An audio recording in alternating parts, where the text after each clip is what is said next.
ಜೀವಾವಧಿ ಶಿಕ್ಷೆಗೊಳಗಾದ ಖೈದಿ ಪಿಯುಸಿಯಲ್ಲಿ first class ವಿಶೇಷ ಕಾರ್ಯಕ್ರಮಕ್ಕೆ ಸ್ವಾಗತ. ನಾನು ಮಹಾಂತೇಶ್ ಹಿರೇಮಠ. ಜೀವನದಲ್ಲಿ ಇನ್ನೇನು ಇಲ್ಲಪ್ಪ, ಎಲ್ಲವೂ ಕೂಡ ಮುಗಿದು ಹೋಯಿತು ಅನ್ನುವಂತಹ ಸಂದರ್ಭದಲ್ಲೂ ಕೂಡ ಒಂದು ಯಾವುದೋ ಅಂಶ ಆತನಿಗೆ ಬದುಕುವಂತಹ ಛಲವನ್ನ ನೀಡುತ್ತದೆ. ಇನ್ನೇನು ಸಾಯ್ತಾ ಇದ್ದೀನಿ ಹೊಳೆಯಲ್ಲಿ ಮುಳುಗಿ ಅನ್ನುವಂಥವರಿಗೆ ಒಂದು ಹುಲ್ಲು ಕಡ್ಡಿಯು ಕೂಡ ಆಸರಿಯಾಗಿ ಆತನಿಗೆ ಮರು ಜೀವವನ್ನೇ ನೀಡುತ್ತಂತೆ. ಇಂತಹ ಅದೆಷ್ಟು ಉದಾಹರಣೆಗಳು. ಜೀವನದಲ್ಲಿ ಎಲ್ಲವನ್ನೂ ಕಳೆದುಕೊಂಡವರಿಗೆ ಏನೋ ಒಂದು ಖುಷಿಯ ವಿಚಾರ ಆತನಿಗೆ ಮರುಹುಟ್ಟನ್ನ ನೀಡುವಂತಹ ಸಂಗತಿಗಳು ಬಹಳಷ್ಟು ಕಾಣ್ತೇವೆ. ಅಂತಹದ್ರಲ್ಲಿ ಇಲ್ಲೋರ್ವ ವ್ಯಕ್ತಿ ಜೀವಾವಧಿ ಶಿಕ್ಷೆಗೆ ಒಳಗಾಗಿದ್ರು ಕೂಡ ಪಿಯುಸಿಯಲ್ಲಿ ಫಸ್ಟ್ ಕ್ಲಾಸ್ ಆಗಿದ್ದಾನೆ. ಹಾಗಾದ್ರೆ ಏನು ಇದು ಅಂತ ಹೇಳ್ತೀನಿ. ಅದು ಬಳ್ಳಾರಿಯ ಕಾರಾಗೃಹದಲ್ಲಿ ಜೀವಾವಧಿ ಶಿಕ್ಷೆಗೆ ಒಳಗಾದಂತಹ ಬೆಂಗಳೂರಿನ ಮೂಲದ ಅಶೋಕ್ ಕುಮಾರ್ ಎಸ್ ಎನ್ನುವಂಥವನ ಕಥೆ ಇದು. ಅಶೋಕ್ ಕುಮಾರ್ ಎಸ್ ಎನ್ನುವಂತಹ ವ್ಯಕ್ತಿ ಯಾವುದೋ ಒಂದು ಕೊಲೆ ಅಪರಾಧದಲ್ಲಿ ಸುಮಾರು 7 ವರ್ಷಗಳಿಂದ ಜೈಲು ಶಿಕ್ಷೆ, ಅದರಲ್ಲೂ ಕೂಡ ಜೀವಾವಧಿ ಶಿಕ್ಷೆ ಆತನಿಗೆ ಪ್ರಕಟ ಆಗಿದೆ. ಜೀವಾವಧಿ ಶಿಕ್ಷೆಯನ್ನು ಅನುಭವಿಸ್ತಿರತಕ್ಕಂತಹ ಜೈಲಿನ ಖೈದಿ ಇವತ್ತು ಪಿಯುಸಿ ಎಕ್ಸಾಮ್ ಅನ್ನು ಬರೆದು ಪಾಸ್ ಆಗಿದ್ದಾನೆ. ಆತ ಸುಮಾರು 7 ವರ್ಷಗಳಿಂದ ಬಳ್ಳಾರಿಯ ಕೇಂದ್ರ ಕಾರಾಗೃಹದಲ್ಲಿ ಇದ್ದಾನೆ. ಆದರೆ ಆತನಿಗೆ ಓದುವ ಹಂಬಲ ಇತ್ತು.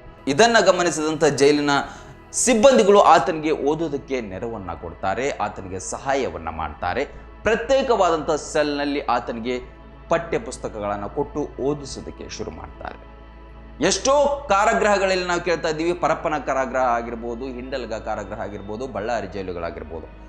ಇದಕ್ಕಿಂತ ಮುಂಚೆ ಅಥವಾ ಈಗಲೂ ಕೂಡ ಏನೇನನ್ನು ಸಪ್ಲೈ ಮಾಡುವಂತಹ ಉದಾಹರಣೆಗಳನ್ನು ನಾವು ಕೇಳಿದ್ದೇವೆ. ಅಂದರೆ ಗಾಂಜಾ ಸಪ್ಲೈ ಮಾಡ್ತಾರೆ, ಮೊಬೈಲ್ ಸಪ್ಲೈ ಮಾಡ್ತಾರೆ, ಅಥವಾ ಅಲ್ಲಿರ್ತಕ್ಕಂಥ ಖೈದಿಗಳಿಗೆ ಐಷಾರಾಮಿಯಾದಂತಹ ವಸ್ತುಗಳನ್ನು ಅಥವಾ ಆಹಾರಗಳನ್ನು ಸಪ್ಲೈ ಮಾಡ್ತೀವಿ ಅಂತ ಹೇಳ್ತಾರೆ.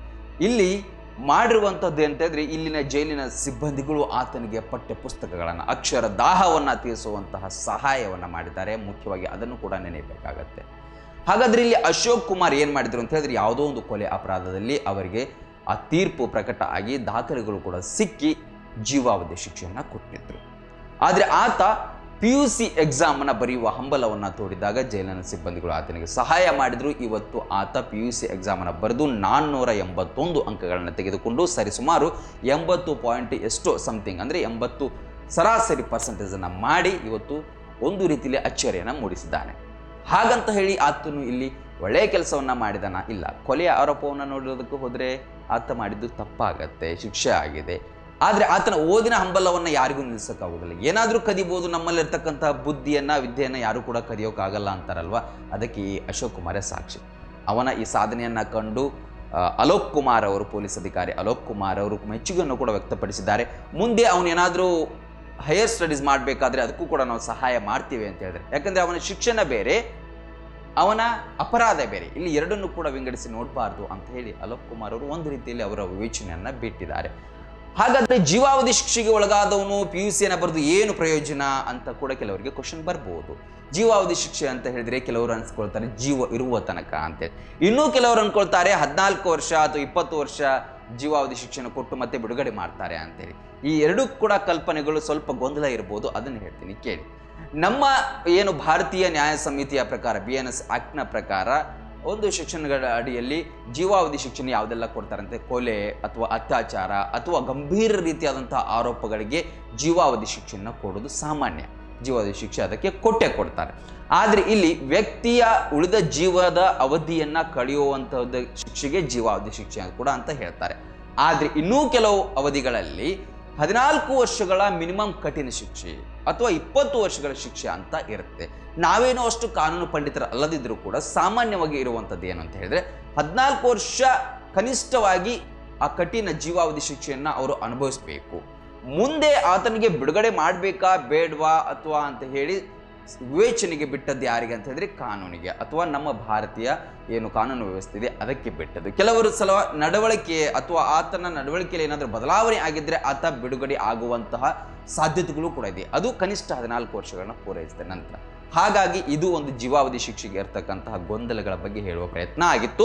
ಜೊತೆಗೆ ಏನು ಅಂತ ಹೇಳಿದ್ರೆ, ಆತ ಒಂದು ಎಷ್ಟೇ ಅವನು ಅಪರಾಧಗಳನ್ನು ಮಾಡಿ ಅವನು ಇದ್ರೂ ಕೂಡ ಕೆಲವರು ಕುಗ್ಗಿ ಹೋಗ್ತಾರೆ. ಸಂಕಷ್ಟಗಳು, ಸಣ್ಣ ಪುಟ್ಟ ಕಷ್ಟಗಳು ಬಂದರೆ ಕುಗ್ಗಿ ಹೋಗ್ತಾರೆ.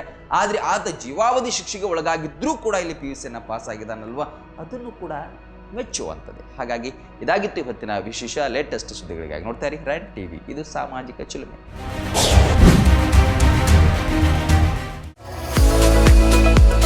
ಮುಧೋಳದ ಪ್ರತಿಷ್ಠಿತ ಶಿಕ್ಷಣ ಸಂಸ್ಥೆ Shri Sangamnath international CBSE English medium ಮತ್ತು ಕನ್ನಡ ಮಾಧ್ಯಮ ಸ್ಕೂಲಿನಲ್ಲಿ ಅಡ್ಮಿಷನ್ ಆರಂಭವಾಗಿದೆ. ನುರಿತ ಬೋಧಕರು, ಡಿಜಿಟಲ್ ಕ್ಲಾಸ್ ರೂಮ್, ಸುಸಜ್ಜಿತ ವಿಜ್ಞಾನ, ಗಣಿತ, ಕಂಪ್ಯೂಟರ್ ಲ್ಯಾಬ್ಗಳು, ವಿಶಾಲವಾದ ಆಟದ ಮೈದಾನ, ಸ್ಕೂಲ್ ಬಸ್ ಸೌಲಭ್ಯಗಳಿವೆ. ಇಷ್ಟೇ ಅಲ್ಲದೆ ವಸತಿ ಶಾಲೆಗಳಿಗೆ ಆಯ್ಕೆಯಾಗಲು ಬೇಕಾದ ಉಚಿತ ಕೋಚಿಂಗ್ ನೀಡಲಾಗುತ್ತೆ. ಸುಂದರ ಪರಿಸರ ಮಕ್ಕಳ ಕಲಿಕೆಗೆ ಮುದ ನೀಡುವಂತಿದೆ. ನರ್ಸರಿಯಿಂದ 10ನೇ ತರಗತಿ ತನಕ ಒಂದೇ ಸೂರಿನಡಿ ಗುಣಮಟ್ಟದ ಶಿಕ್ಷಣ ಕಲಿಯುವ ಅವಕಾಶ ನಿಮ್ಮದಾಗಿಸಿ. ಸತತ 13 ವರ್ಷಗಳಿಂದ ಎಸ್ಎಸ್ಎಲ್ಸಿಯಲ್ಲಿ 100% ಫಲಿತಾಂಶ ಬಂದಿದೆ. ಕ್ರೀಡೆ ಹಾಗೂ ಸಾಂಸ್ಕೃತಿಕ ಕಲಿಕೆಗೂ ಹೆಚ್ಚಿನ ಒತ್ತು ಕೊಡುತ್ತೇವೆ. ನಿಮ್ಮ ಮಕ್ಕಳ ಉಜ್ವಲ ಭವಿಷ್ಯವೇ ನಮ್ಮ ಗುರಿ.